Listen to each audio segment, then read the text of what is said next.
Hello friend, welcome back to channel. आप सभी का स्वागत है आपके अपने channel AP Aman exam point में। मैं आपका अमन भैया लेके आया हूँ आप लोगों के लिए बहुत ही प्यारा एक क्वेश्चन।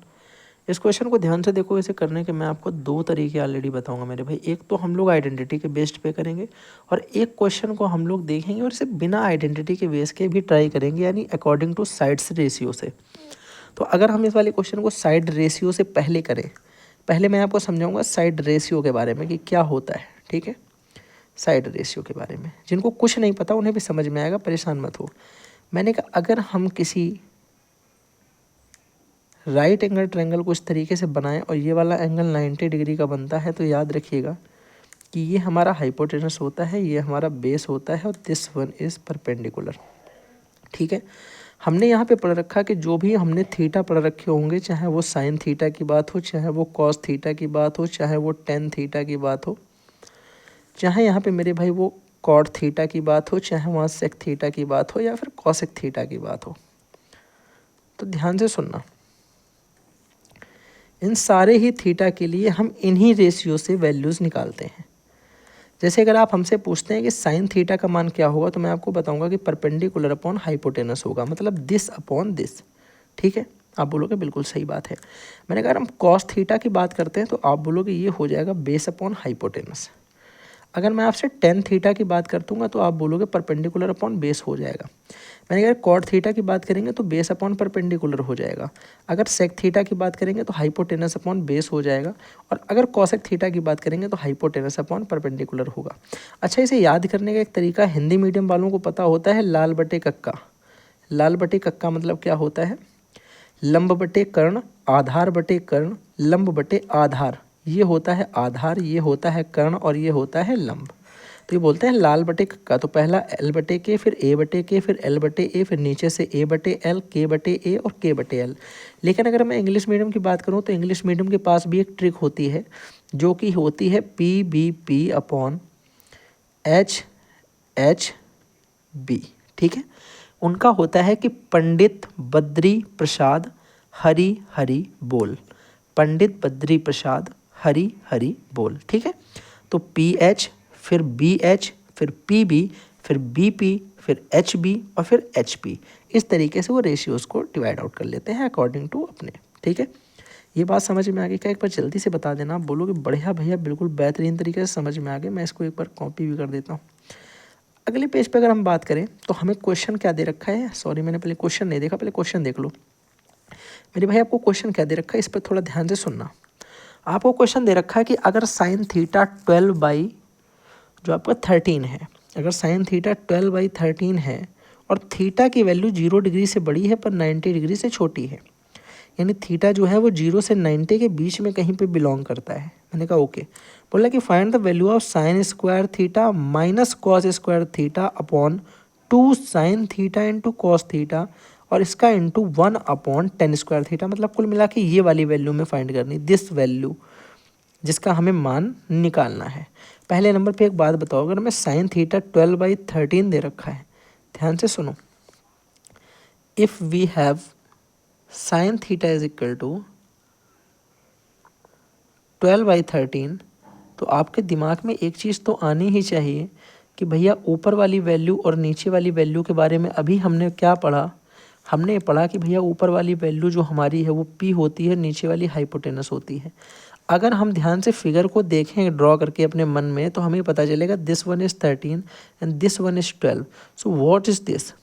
यहाँ पे हमें पता है कि अगर ये 90 डिग्री का बनता है तो this is a square formula होता है, इसका एक पाइथागोरियन फार्मूला होता है। पाइथागोरियन फार्मूला है, ट्रिपलेट होता है।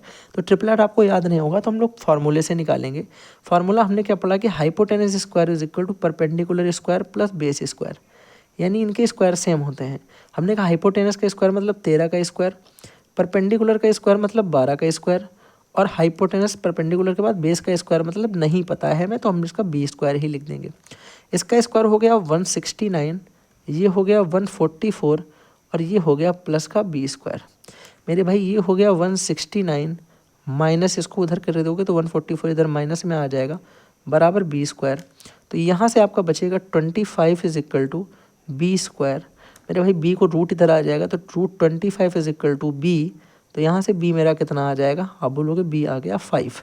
यानी यहाँ से अगर हमारा बेस पता करना हो हमें तो हम बोलेंगे बेस हमारा 5 हो गया। अब हमें देखना है कि हमारे क्वेश्चन में कौन कौन सी चीज़ें दी रखी हैं। एक बार क्वेश्चन को ध्यान से देखना मेरे भाई, क्वेश्चन में हमको क्या क्या पता करना है। देखो साइन थीटा हमको पता है, कॉस थीटा हमें पता करना है और टेन थीटा हमें पता करना है। बड़ा सरल सा कॉन्सेप्ट हो गया भैया। अब तो हम दोनों की ही वैल्यू निकाल पाएंगे। हमें एक तो कॉस थीटा पता करना है, चूँकि कॉस थीटा हमें पता है मेरे भाई क्या होता है, जल्दी से सुनना। कॉस थीटा की अगर हम बात करते हैं तो वो होता है बेस अपॉन हाइपोटेनस। बेस मेरा 5 आ गया, हाइपोटेनस मेरा 13 दे रखा था, तो ये हमने कॉस थीटा निकाल दिया। अगर हमसे पूछा जाए टेन थीटा बता दो भैया कितना हो जाएगा। टेन थीटा होता है पी अपॉन बी, यानी परपेंडिकुलर अपॉन बेस। तो वो हमें परपेंडिकुलर कितना दे रखा है 12, बेस कितना दे रखा है 5, तो ये भी हमने निकाल लिया। अब मेरे भाई मेरे पास साइन थीटा भी है, कॉस थीटा भी है, टेन थीटा भी है। इनकी वैल्यू लिख करके कोई भी क्वेश्चन सॉल्व कर सकते हैं। इनकी वैल्यू को पुट करेंगे और कोई भी क्वेश्चन को सॉल्व कर लेंगे। अब ध्यान से सुनना ज़रा। अगर मैं फर्स्ट वाले पेपर को कॉपी कर देता हूँ और सेकंड पेज पे मैं इसके जो एक्स्ट्रा चीज़ें थी उन सबको बिगाड़ देता हूँ, क्योंकि हमने इस चीज़ को कॉपी कर लिया है ऑलरेडी पहले पेज पे, ठीक है। अभी मैं आपको दिखा दूंगा, ये सारा रफ मैंने किया है, लेकिन ये एक पेज मैंने कॉपी कर दिया है। अब सुनना, ये मैंने पूरा बिगाड़ दिया। अगर हमने पहले पेज की बात करें तो पहला पेज हमारा पूरा लिखा है।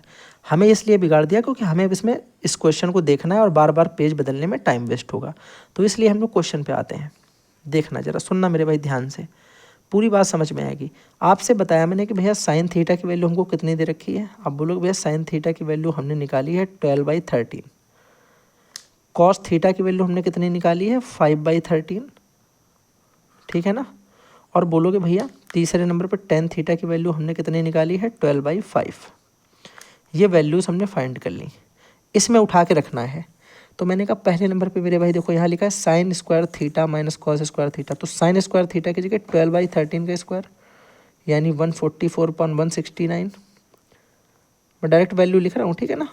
यहाँ पे कॉस स्क्वायर थीटा का मान कितना हो जाएगा, कॉस स्क्वायर मतलब इसका स्क्वायर 25 और इसका स्क्वायर 139, तो 25/139 अपॉन आउट मेरे भाई पूरे के बटे में। यहाँ पे 2 into sine theta into cos theta, तो 2 इंटू साइन थीटा की वैल्यू 12/13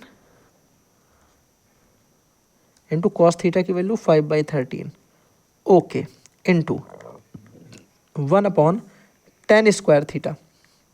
इसका स्क्वायर ये 144 और ये 25, तो that's mean this one is 144 और ये 25।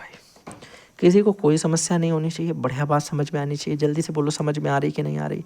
आप बोलोगे बिल्कुल भैया आ रही। मैंने कहा आप ध्यान से सुनना।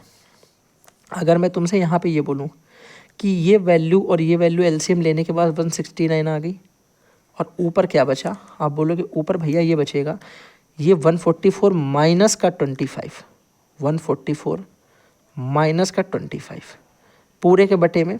मैंने कहा ये 2 इंटू 12 इंटू 5 इंटू ये 13 इंटू 13 169, तो ये हो जाएगा 2 इंटू 24, ये हो जाएगा ना 2 इंटू 12 24 इंटू 5 120, ये हो जाएगा 120/169, और पूरे के इंटू में मेरे भाई ये 25 ऊपर चला जाएगा, तो ये हो जाएगा 25/144। प्यारा सा सवाल है। देखो ये और ये पूरे पूरे कट गए, ठीक है ना। क्या बचा ध्यान से सुनना। आप बोलोगे भैया यहाँ बचेगा 144 से अगर मैंने माइनस कर दिया 25, तो ये देखो यहाँ पे बचेगा 9, यहाँ पे बचेगा 1 और यहाँ पे बचेगा 1, यानी 119 बचा। अपॉन में मेरे भाई यहाँ पे बचा 120 इंटू यहाँ पे आया 25 इंटू 144। बढ़िया तरीके से बात समझ में आई। मैंने कहा काट दो, 25 यहाँ पे 5 से कट जाएंगे दोनों। अगर इसे मैं मेरे भाई 5 से काटता हूँ तो 5 5 जा, और इसे 5 से काटूंगा तो 24 टाइम्स में चला जाएगा। और कुछ कटेगा क्या, देखो एक बार। बोलोगे भैया नहीं कटेगा, तो फाइनली मेरा आंसर जो आएगा वो बड़ा ही गंदा आंसर आ रहा है यार, ऐसा आना नहीं चाहिए था। कुछ गलती तो नहीं कर दी, एक बार देखो जरा। 2 आ गया, 2 साइन थीटा कॉस थीटा की वैल्यू लिख दी। उसके बाद यहाँ पे sine square theta minus cos square theta की वैल्यू ऊपर लिख दी, 1/10 स्क्वायर थीटा लिख दिया। ठीक है, यहाँ तक तो बात पूरी समझ में आ रही यार। कुछ कटना चाहिए, और इसमें 24 और ये 120 तो कटेगा भी नहीं किसी से ना। 1 घटाया सही है मैंने, माइनस सही किया है, माइनस तो सही किया है। देखो फिर इंटू कराओ, अगर कुछ नहीं कट रहा तो फिर शायद ना कट रहा हो, इंटू करा देते हैं। आप बोलो अगर 5 का इंटू मेरे भाई इससे कराएंगे तो 5 9 जा 45, 5 4 कर दिया यहाँ पे, 5 1 जा 5 और 4 मेरे भाई 9 और 5 1 जा 5, ठीक है। अपॉन 24 का इसमें कराया तो 24 4 जा कितना होता है 96, 9 कैरी किया, 24 4 जा 96, 96 और मेरे भाई जो है 9 105, 96 दैट इज 105। सो 5 यहाँ किया, 10 कैरी किया और मेरे भाई 24 1 जा 24 और दैट्स 1 इज 34। तो the final answer we get it this 595 upon 3456। This is my answer. बात समझ में आ गई कि नहीं आ गई? बोलोगे बिल्कुल भैया समझ में आ गई। क्या किया, पहले सबके अपने ट्रिग्नोमेट्रिकल फंक्शन निकाली, फिर सबकी वैल्यू पुट की और फाइनली एक आंसर गेट कर दिया। जल्दी बताओ बात समझ में आई? बढ़िया समझ में आ गई। तो हम इस सवाल को इस तरीके से कर सकते हैं। और इसे कोई करने का तरीका हो सकता है क्या? चलिए